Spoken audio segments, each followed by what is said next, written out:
strong. They're strong, and they're great. These are great people. And thank you very much. This is a very important day to me because we're bringing back an industry that was abandoned, despite the fact that it was just about the best, certainly the best in terms of power, real power. And I'm very honored to be doing this. The countries went to beautiful clean coal, and they've stayed there for many years, like China. China's opening 2 plants every week.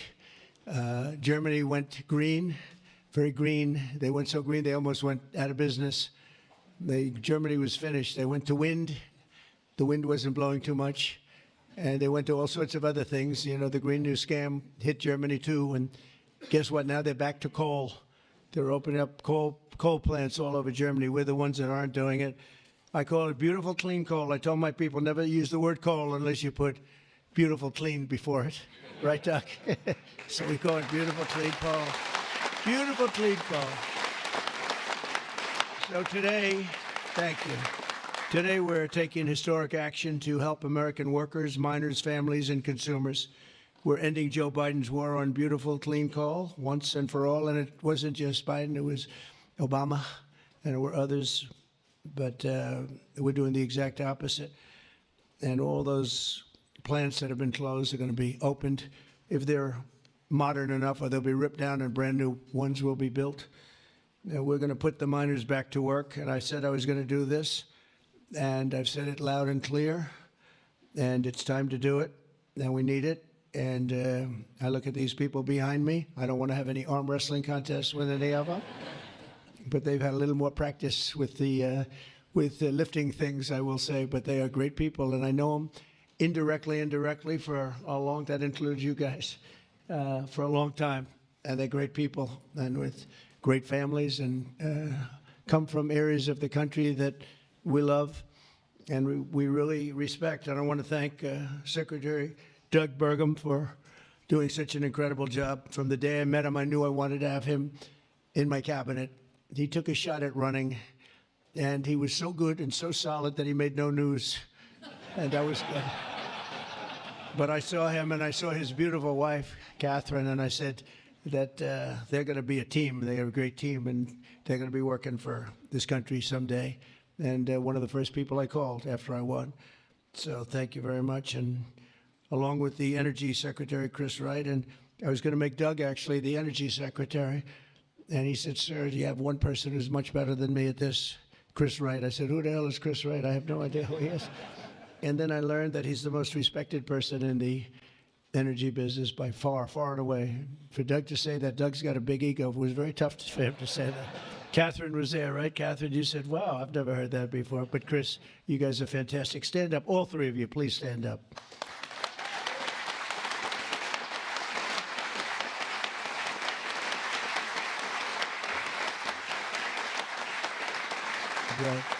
Okay, that's a great team. It's no better team than that. And they're going to produce energy the likes of which nobody's seen before. You know, we need to do the AI, all of this new technology that's coming online. We need more than double the energy, the electricity that we currently have. You take all of the electricity in the country right now for houses, for buildings, for everything. We need to more than double it to be number one. We're now way ahead of everybody at AI. China's in second place, but way behind. And they're going to be producing a lot of energy and a lot of electricity for this. And so are we, and we're going to get approvals very fast. And I would say the man that's almost comparable to you in terms of the importance to this, maybe he's even more comparable, I hate to tell you, a guy named Lee Zeldin, who's a friend of mine for a long time. He was a great...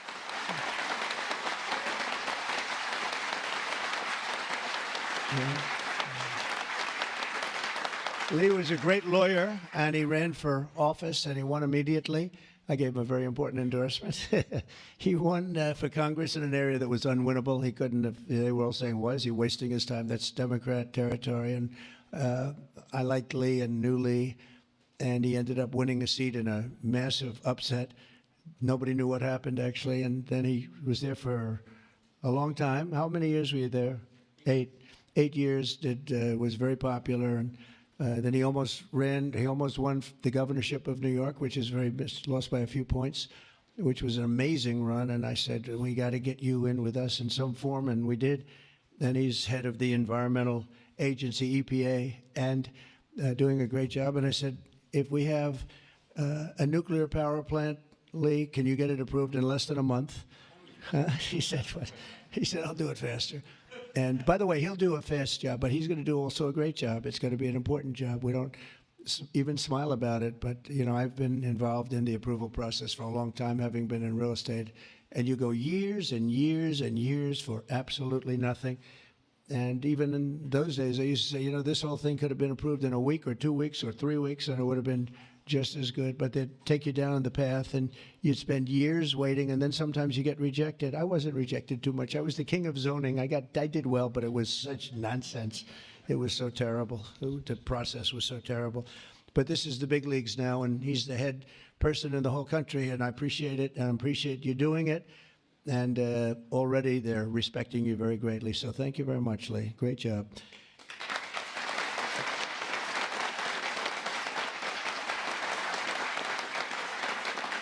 So we have a lot of senators and congressmen and women, and I'm going to just introduce the ones that I see here because, you know, it's always a problem when I do this because I leave one or two out, and that's the end. I never get their vote again. I never get their vote. It takes years to recover, but we'll give it a shot because Senator John Barrasso, who's my friend and a great gentleman. Thank you very much, John, for being here. Thank you, John. Cynthia Lummis, fantastic woman who believes like I do, and she believes like I do in these people, right? She believes in them maybe even more than I do. That's pretty good from day one. Thank you, Cynthia. You're doing a fantastic job. Kevin Kramer, my friend. Where is Kevin? Because Kevin, I think he was here because he had a problem, and I just will pay my respects. He wanted to be here so badly, but he had a difficult problem that he's working through, and we all love Kevin. John Hovind. John, thank you very much. Thank you very much. Go ahead. Steve Daines. Thank you, Steve. And Steve is a picker of great candidates, like he picked a guy named Tim Sheehy, who's here. Where's Tim? Where is Tim? Thank you, Tim. And Tim Sheehy has turned out to be a wonderful senator, and that was your pick. And we went with it, and you were right. And we have a great one in Tim. So thank you, Tim, and thank you, Steve. Shelley Moore Capito. Shelley, thank you very much. West Virginia, from West Virginia, she has to like. You have no choice. Even if you didn't like it, you have to like all, right? But they were doing a number on you. They were doing a number on you with the coal stuff, and you have not only coal, but you have among the best coal anywhere in the world. So thank you very much. A friend of mine for a long time. I'm the one that got him to change his religion in a sense. He changed the party. He went from a Democrat. I said, Jim, you're not a Democrat. But he changed to Republican. He's one of the most popular Republicans and one of the most popular political leaders in the country, Jim Justice. I call him Big Jim. Big Jim Justice. Look, you look good, Jim. And he was in the business. And so am I doing the right thing? You would know better than anybody in this room. Am I doing the right thing, Jim? Huh? I think so, right? Thank you very much, Jim. Cindy Hyde Smith. Cindy, thank you, hon. Very good. Good job. People are going to be happy. And all friends of mine. Mike Lee. Mike, thank you very much. We have a lot of people from Congress, congressmen and women, representatives. Morgan Griffith. Morgan, thank you. Thank you very much. Bruce Westerman. Bruce, thank you, Bruce. Bob Latta. Bob Latta. Thank you, Bob. Good job. Troy Balderson. Troy. Haven't seen you in a long time since that early race. I endorsed him before anyone knew who he was, and he ended up winning. That was another surprise, right? And that was a long time ago. Yep, you're doing a great job. Thank you very much, Troy. Carol Miller. Carol, thank you. Carol, West Virginia. Riley Moore. Riley. Hi, Riley. Thanks. Mike Bost. Mike, thank you very much. Troy Downing. Troy, thank you. Oh, he has something. What is it, coal? Is there coal in that bag? Huh? I like it. I'll take it right now. Thank you very much. Hal Rogers. Hal, thank you. Thank you, Hal. Andy Barr. Thank you, Andy. Good luck with everything. I hear good things. Troy Downing. Troy, thank you. Thank you. Thank you. Thank you very much, Troy. Hal Rogers. Oops. Harriet Hageman. Harriet. Hi. How are you, Harriet? We just left Harriet. This is one of the finest attorneys you will ever see. I have seen her in action, and she is brutal. I never want her against me, that I can tell you. Dan Muser. Dan. Thank you, Dan. Thanks, Dan. Good job you're doing. Wesley Hunt, my friend, too. Wesley, great. I love your commercial. Pete Stauber. Pete. Thank you, Pete. Great hockey player he was, right? Great hockey player. And a great gentleman just broke the record of Wayne Gretzky. The great one is Wayne Gretzky, but we have another great one too, huh? Just broke the record. It was great. Governor Greg Gianforte. Greg, nice seeing you. Good, Greg. Thank you very much, Greg. Bill Lee. Bill, thank you very much.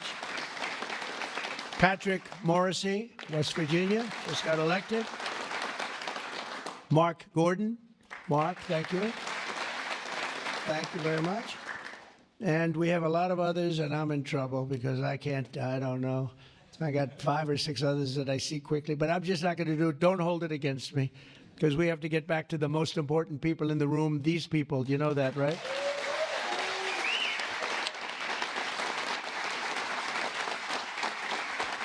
So the energy workers and the coal miners in the area that I'm standing on, and that's a lot of weight on this platform, so I don't know what's going to happen. I hope it's structurally designed for you guys. I don't know. But we have just really well-deserving, great American patriots, and it's such an honor to be here and making such a big move, such a bold move in energy. Because, you know, for years, people would just bemoan this industry and decimate the industry for absolutely no reason, because with modern technology and all of the other things that we do, it's one of the great forms of energy. That's why other countries, leading countries, are using it, some exclusively. For 4 long years, Joe Biden and congressional Democrats tried to abolish the American coal industry. They did everything in their power while he was awake, which wasn't much, shutting down dozens of coal plants, banning coal leases on federal lands, and putting thousands and thousands of coal miners out of work, destroying their lives, actually, destroying their lives. I'll never forget when I went to West Virginia, which I won by 48 points, I think, right? Big Jim, I won by 48 points. But in the first campaign where Hillary Clinton was about 4 states too early, and she was talking about how bad coal was and how they were going to teach coal miners how to make widgets and gadgets and technology, which they didn't want to do. They want to mine. One thing I learned about the coal miners, that's what they want to do. You could give them a penthouse on Fifth Avenue and a different kind of a job, and they'd be unhappy. They want to mine coal. That's what they love to do. And she was going to put them in a high-tech industry where you make little cell phones and things. I don't know. Do you think he'd be good at that? I don't know. You don't want to be. And she was brutal about 3 weeks before, but then she had a problem. She went to West Virginia looking for votes, and that was a bad situation. You remember that? And there was a coal miner around the table with his family, and he was in tears because of what they had done to him and his family. And I hope he's still around, but that man made quite an impression on the world and the public. And we ended up winning in a great election, but we ended up winning by a lot. The Democrats' Green New Scam killed jobs and sent prices soaring here in America. But meanwhile, China opened 2 coal plants every single week, and other countries likewise went very strongly back into coal. Some of them never got off. Those are the ones that didn't have the problems. The Biden energy policy was to put America last. We want to be last. We got to be last. Not a good policy. Under my administration, we're putting America first. It's very simple. America's always going to be first. On my first day in office, I terminated the Green New Scam. I declared the national energy emergency and withdrew from the unfair, one-sided, and extremely costly to the United States only Paris Climate Accord.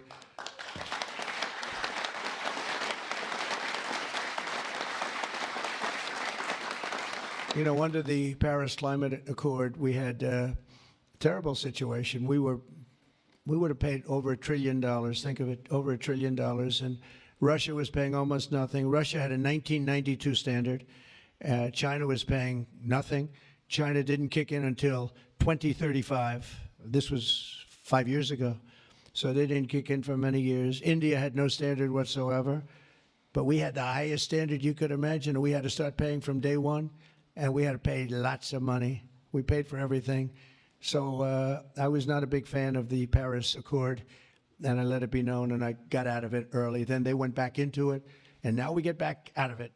And hopefully we can be there for a long time, okay? A long time, because it was a scam to take money away from the United States and actually hurt us very badly with coal and with other things. Now, under the executive order that I will sign in a few moments, we're slashing unnecessary regulations that targeted the beautiful clean coal. We will rapidly expedite leases for coal mining on federal lands, and these two gentlemen are going to do a real job of it. You've already started. And we'll streamline permitting. We will end the government bias against coal, and we're going to unlock the sweeping authorities of Defense Production Act, the Defense Production Act, to turbocharge coal mining in America. They made it impossible. I know a friend of mine has a plant. He said, you know, it's a shame. I'm ripping it down and I'm replacing it with another form of energy. I won't tell you because it's also very good, but it's not as powerful as this.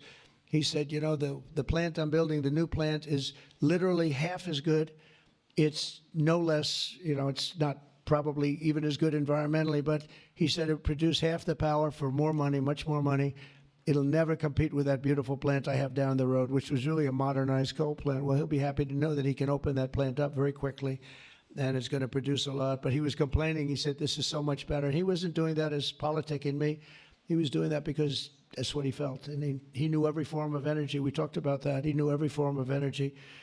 But our government is going to do something that's very different. And I don't think even you two know about this. This was my idea from about 15 minutes before I got up here. We're going to guarantee that we have a strong business for many years to come, that your coal companies and your miners don't get all excited about their jobs, and then should a radical left liberal become president, they end the business right away, and somebody's built a plant and spent hundreds of millions of dollars in building a plant, and the plant is going to be closed because a Democrat got in or a liberal got in. They're opposed to coal, and Republicans are very much for it, clean coal. And we're going to give a guarantee that the business will not be terminated by the ups and downs of the world of politics. So should somebody come in to this very important office and say, oh, well, you spent hundreds of millions of dollars and you guys have given up your life because you want to be in coal, and then all of a sudden you don't have a life anymore because it's what you know the best, that's not going to happen. We're going to give a guarantee that it's not going to happen, so that if somebody comes in, they cannot change it at a whim. They cannot just going to go, they're going to have to go through hell to close you up. All right, so that's pretty good. We're going to give that in the form of a guarantee that we're writing on right now structurally and from a legal standpoint. So your investments are going to also be protected.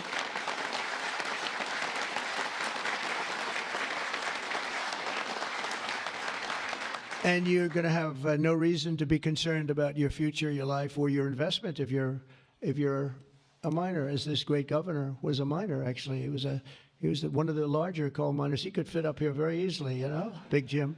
But he was a great success, but they were very, very tough on him. And he did a beautiful job with a beautiful product.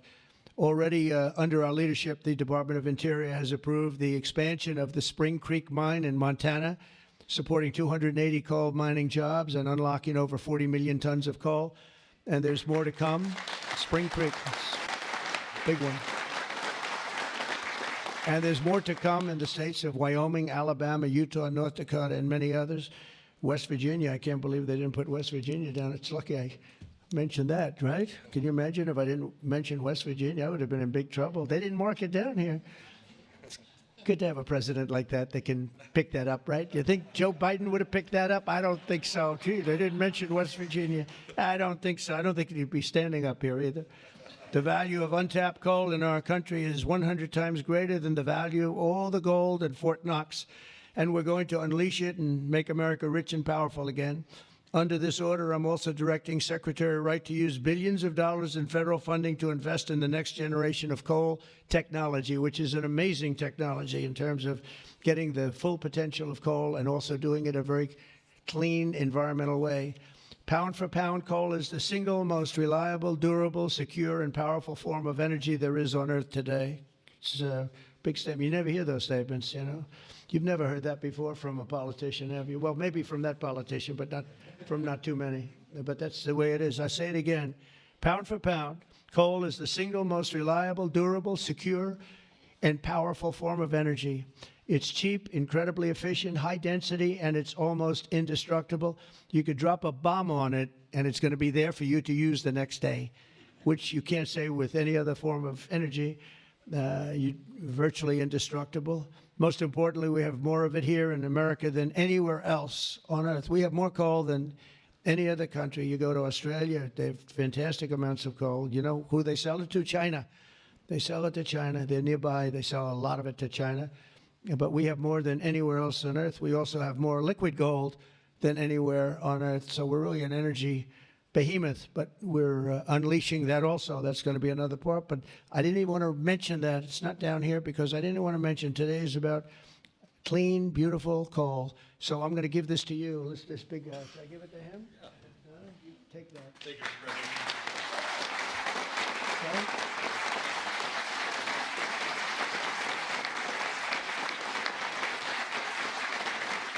For example, we believe it's possible to extract enormous amounts of critical minerals and rare earths, which you know we need for technology and high technology in the process of coal mining, make it in America the mineral superpower of the world, actually. In addition, I'm instructing the Department of Justice to identify and fight every single unconstitutional state or local regulation that's putting our coal miners out of business. And we are withdrawing all of those objections from our government today. It's all being withdrawn. So all of you people that have been fighting for your lives, we are withdrawing all of that today. We have excellent lawyers, excellent. Have you noticed that lots of law firms have been signing up with Trump? $100 million, another $100 million for damages that they've done. But they give you $100 million and then they announce that, but we have done nothing wrong. And I agree, they've done nothing wrong. But what the hell? They give me a lot of money considering they've done nothing wrong. And we'll use some of those people, some of those great firms. They are great firms too. They just had a bad moment. But we're going to use some of those firms to work with you on your leasing and your other things. And they'll do a great job. I think they're going to do a fantastic job. And for those of you that want to know the tariffs, you've been hearing about tariffs, we're taking in almost $2 billion a day in tariffs, $2 billion a day. And we're doing very well.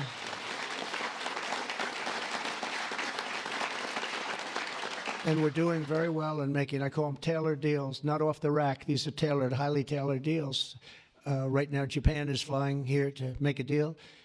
South Korea is flying here to make a deal, and others are flying here. I mean, my only problem is I'm not sure I have enough. We're going to have to use those great law firms, I think, to help us with that. But we're going to probably do that, actually. We're going to use them, and we're getting them for the right price because we need a lot of talent. We have a lot of countries coming in. They want to make deals. If I told them about making those deals 2 years ago or 3 years ago or 5 years ago, they'd be laughing at us. Now they're all signing up, Mike, you know that. So it's going to be a great thing, but we're think of that, $2 billion a day. That's a lot of money. That's a lot of money even in the coal business, isn't it, huh? It's a lot of money.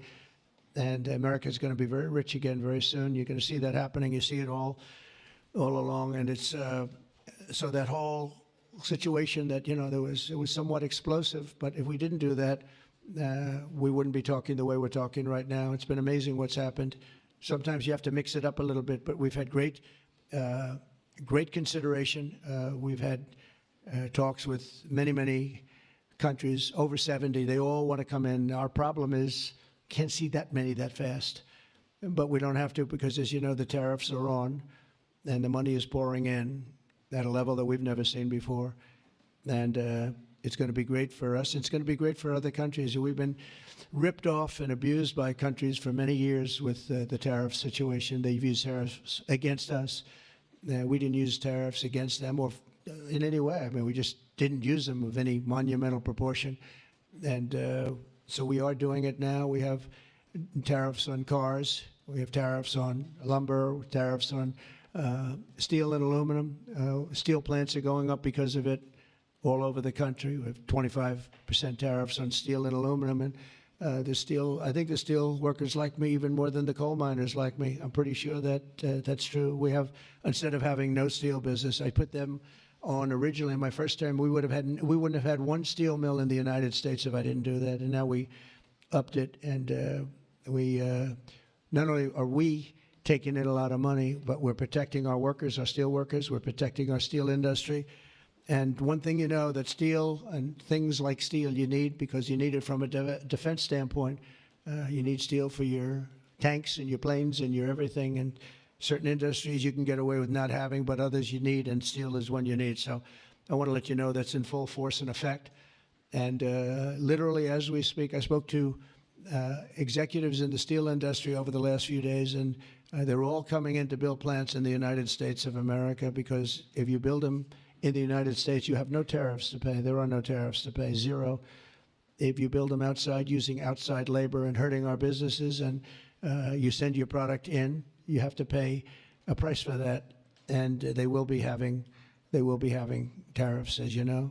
It's an amazing thing. This has been something used against us for many years by other countries, China in particular, but others, not just China, others, and taken advantage of us, ripped us off, and left us for dead, frankly. And I believe if I didn't become your president, I believe that this country would have had problems like they've never had before, because it was serious damage in so many other ways. Not only the border, where people came rushing into our country from prisons and jails and mental institutions, murderers, drug dealers, and some vicious criminals.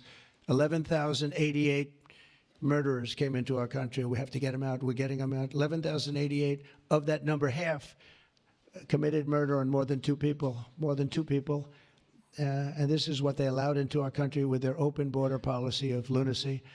And we're taking care of that, just like we're taking care of you today. We're taking care of that. I want to thank Kristi Noem and Tom Homan for doing an unbelievable job. The whole thing is, what the job they're doing is incredible. It's really an unforced error. It should have never happened, that we have to be spending such time and resources, Mr. Senator, right, on getting people out of our country that shouldn't be here. I mean, literally from mental institutions, insane asylums were opened up and emptied into our country. Prisons from all over the world, not just South America, prisons from, think of this, from Africa, the Congo, a lot of people from the Congo, prisons in the Congo, prisons from Asia, from all over were opened up. And I knew that when I heard it was an open border policy. I said, if you do that, every country is going to be dumping people that they don't want into our country. And that's what's happened, but we're cleaning it out.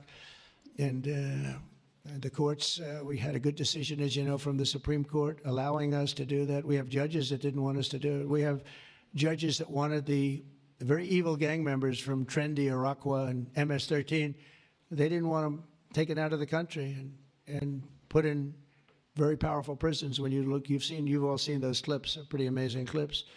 But I want to thank El Salvador. They've done an incredible job. But we've been fortunately winning those cases. But we have judges that are out of control that say, oh, bring them back, bring them back. We don't want them back. We don't want them back. Can you imagine? You spend all of that time, energy, and money on getting them out, and then you have a judge that sits there, a local judge who sits there, federal judges, sit there and says, no, bring them back. One was brought back, or they want to bring him back because he wasn't a member of Tren de Aragua.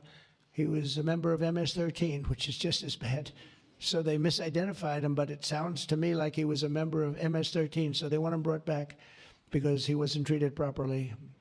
It's we got to be smart. Our country's got to get a lot smarter than it is, but we have to give the people that are empowered to do this kind of work, and it's not pleasant work. We have to give them We have to give them the option of making our country great again, and that's what they're doing, and I have great respect for those people.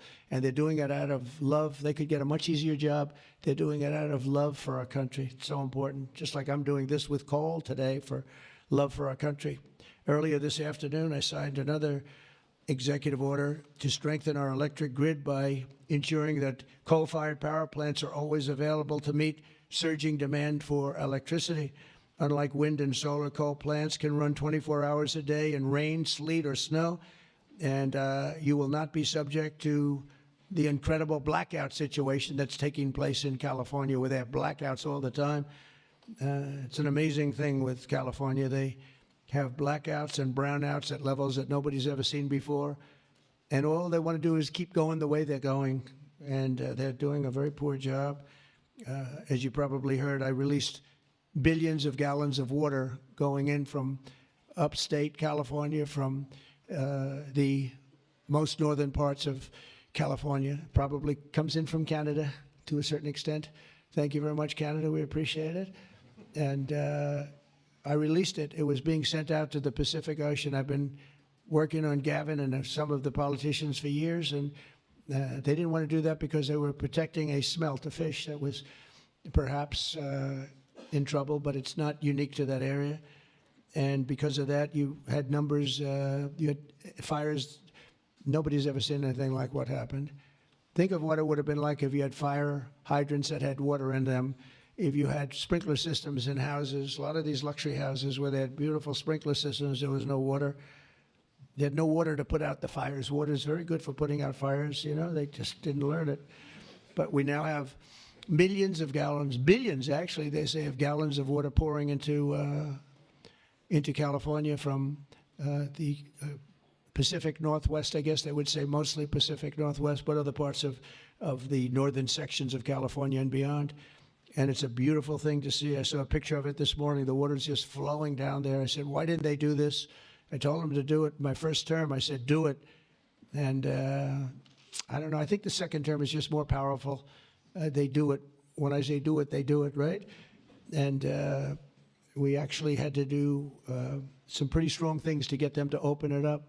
They had, think of this, they had all that water pouring out right into the Pacific. They had a big valve, like a giant valve as big as this room, and they turned the valve. Takes 1 day to turn it, and they face it toward the Pacific Ocean, and the water, all that was coming down, all millions and millions of gallons coming down, they put it into the Pacific Ocean, which for the Pacific Ocean is like a drop of water. But for California, it would have been unbelievable. So we did it. I'm very proud of the fact that we did it. We did that against a lot of heat and a lot of environmental nonsense. From now on, we'll ensure that our nation's critically needed coal plants, as an example, remain online and fully operational. They're always going to be operational. And again, we're going to have guarantees that government cannot close them down, close you down, and destroy your lives. To that end, I'm also instructing Secretary Wright to save the Choi coal plant in Arizona, big plant, which has been slated for destruction. We're going to keep those coal miners on the job. Going to tell them to just remain calm, because we're going to have that plant opening and burning the clean coal, beautiful clean coal, in a very short period of time. You know all about that, right?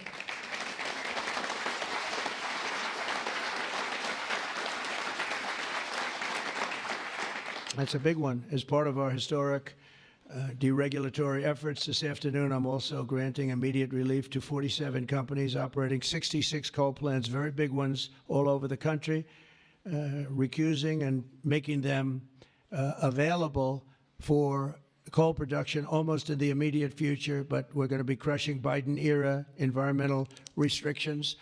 These are restrictions that made it impossible to do anything having to do, frankly, with energy, even beyond coal. It's really beyond even coal. We have clean air, we have clean water, and now we have clean coal. And at the same time, we're going to do other things and with other forms of technology and also energy, like our country has never really seen before and never been known to do before, because of all sorts of restrictions having to do with the Green New Scam, which, by the way, was devised by somebody that never even studied. You know that they never even studied anything to do with the environment. It's a young congresswoman. She came up with the idea. And based on that, I guess we only have Well, actually, we should have all been gone because they gave us only a few years left on Earth, right? Right, Greg? We were going to be gone. We were all going to be gone. The environment now, what they have to worry about is the nuclear heat. They don't have to worry about environmental heat. They have to worry about nuclear heat. And if we're smart, we're working on that right now with others having to do with Iran and some other countries. But that's the heat you're going to have to worry about. You don't have to worry about the air is getting warmer. The ocean will rise 1/4 of an inch within the next 500 to 600 years, giving you a little bit more waterfront property. They say this is going to, these guys can handle that. The nuclear we have a bigger problem with, right? So we're going to make sure that that's safe. We're going to make sure that that's safe. With us today are some of the amazing workers who will benefit from these policies, the policies that we're doing and so proud of doing, including Jeff Crow, a miner from West Virginia. Jeff, would you come up and say a few words? Jeff, come on up, please.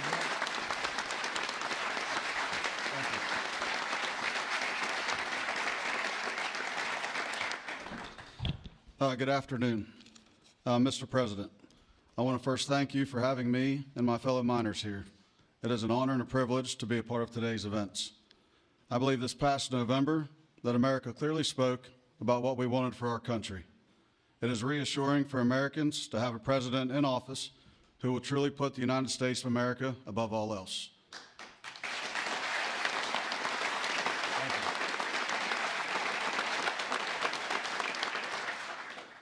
With putting America first, you have spoken numerous times about energy independence. I believe most don't understand the importance of that. Coal is one of the major factors in energy independence and accounts for a large portion of America's energy.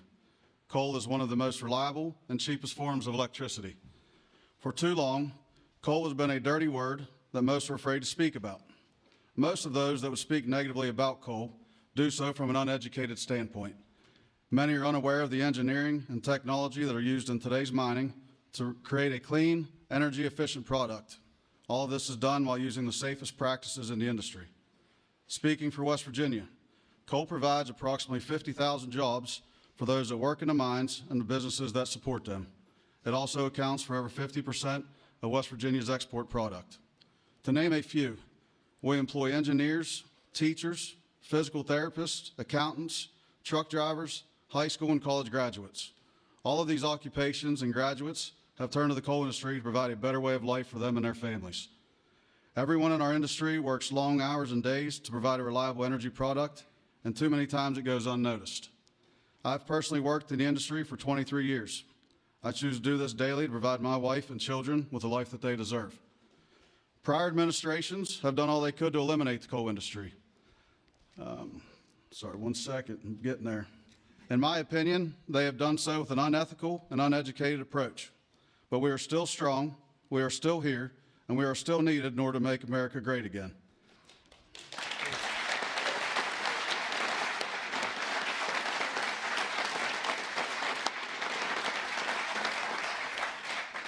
Having a president and an administration that understands the need and importance of coal is more than appreciated.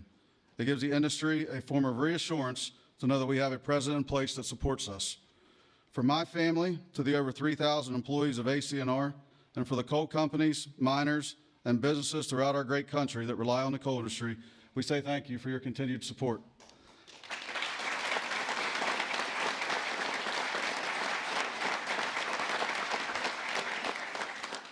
I personally thank you for what you do for our country and for our industry.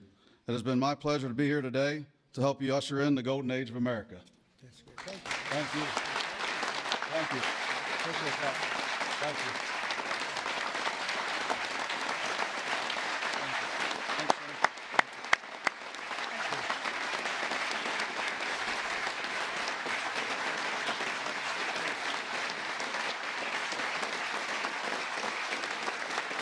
You did a good job. Let me have that speech. I want to have that. I had a couple of good lines in there. I want to keep them. Now, actually, what I want to do, I'm going to sign it for you because I think, I mean, he worked hard. Look at it, and look how good his eyes must be to read that. I lost it once. And hopefully you can sell it tonight for a lot of money.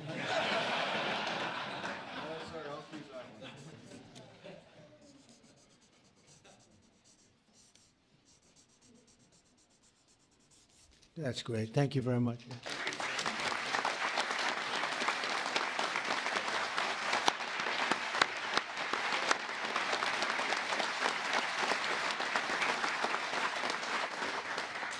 Thank you very much, Jeff. And also with us is Tony Campbell of the East Kentucky Power Cooperative. And Tony's quite a gentleman and very respected in the industry. Come on up, Tony. Thank you.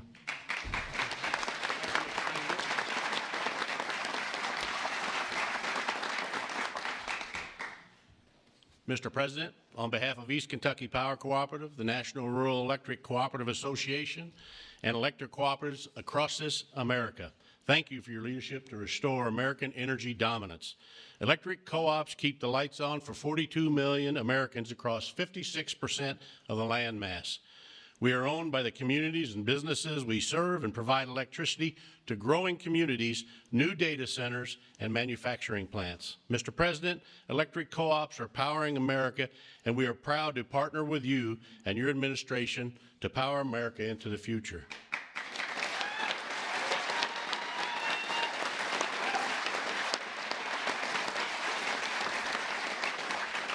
Our electric cooperatives in Kentucky understands the importance of reliable, affordable, and American-made energy, especially coal and natural gas. Coal fuels most of the electricity generated by our cooperative. America must keep coal plants open and running to ensure reliable electricity when we need it most.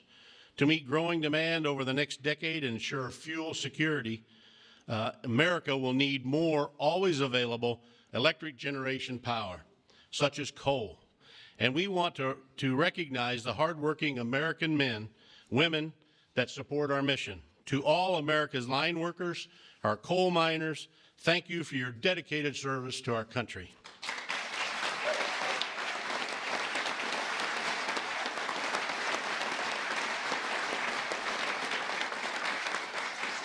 Affordable and reliable electricity is a cornerstone of our economy, especially American manufacturing. However, too many government leaders have pushed policies that have made our electric grid significantly less reliable and our energy too expensive. That begins to change now.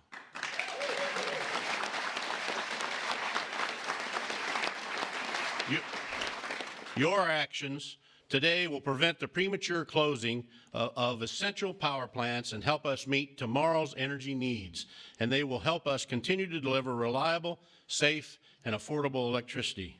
Mr. President, thank you in particular for providing immediate, much-needed relief from the Biden EPA regulations that would force the shutdown of critical coal units.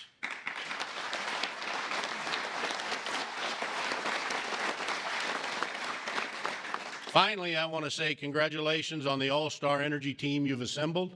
Electric co-ops have already been working with Secretaries Bergrum, Wright, and Rollins, and Administrator Zeldin, and we are excited for all we can accomplish together. Mr. President, thank you again for your actions today and for your support for the electric cooperatives as we work to keep the lights on in America. Thank you, Mr. President.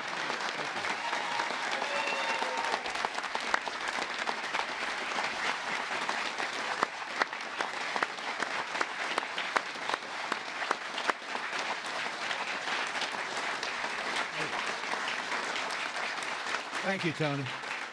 Thank you very much, Tony. Appreciate it. Every day under the Trump administration, we will continue to lower costs for American families, create jobs for American workers, and very importantly, unlock unlimited amounts of affordable American energy, including, as I said, and I'll say for the last time, beautiful, clean coal. Our country is blessed.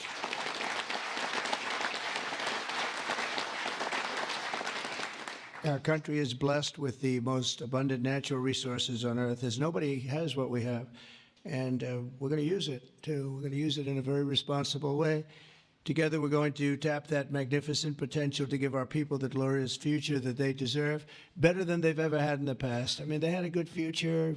If you look 20 years ago, they thought they had a good future, and it was ripped away from them, torn away from them with nonsense. And we're not going to let that happen. This is going to be a glorious future for them. And I want to thank everybody for being here. And I want to thank you and you and you and that whole group and our senators, by the way, and our great congressmen and women for being here in such a large number, because you've been helping us make these decisions. These are big decisions, and this is a really big one. And this is one that's going to be, I think we're going to look back and with great pride at what we've done today, not just in putting people to work, but at really reawakening our country. And thank you very much, and thank you all for being here. Thank you very much. Thank you very much.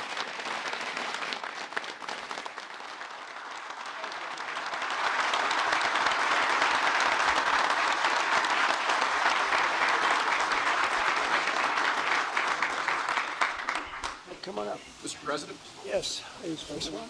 we have 4 items prepared for your signature this afternoon, sir. The first of these executive orders it may be one of the most significant executive orders of your administration thus far. This directs all departments and agencies of the federal government to end all discriminatory policies against the coal industry. This ends the leasing moratorium that prevents new coal projects on federal land, and it's going to accelerate all permitting and funding for new coal projects to allow the coal industry to flourish under your leadership, sir. That's great. Thank you.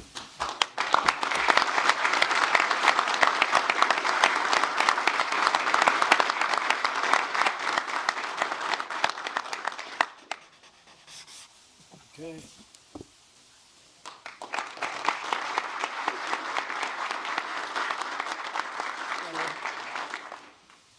Sir, there are currently dozens of coal plants in America that are in imminent danger of being forced to close based on unscientific and unrealistic policies enacted by the Biden administration.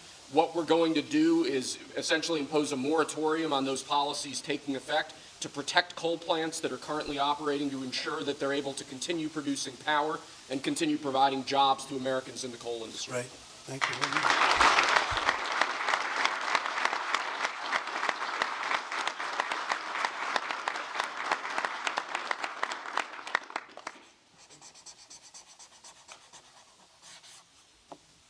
Okay.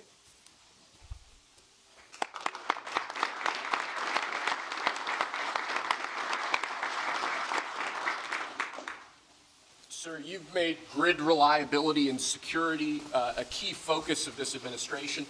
This executive order is going to promote grid security and reliability by ensuring in part that our grid policies are focused on secure and effective energy production and energy transmission, as opposed to woke policies that discriminate against secure sources of power like coal and other fossil fuels.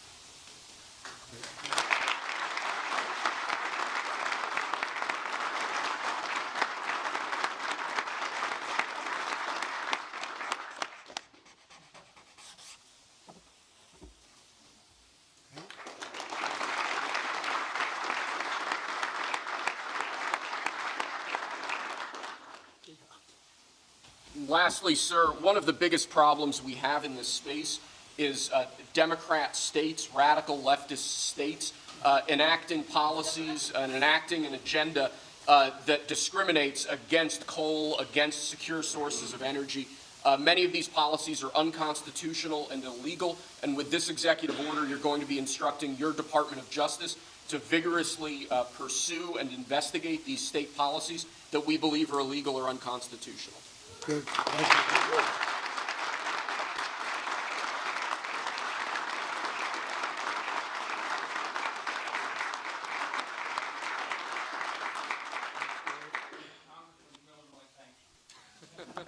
Thank you very much. Great job. He went to Harvard when Harvard was good. It was a while ago.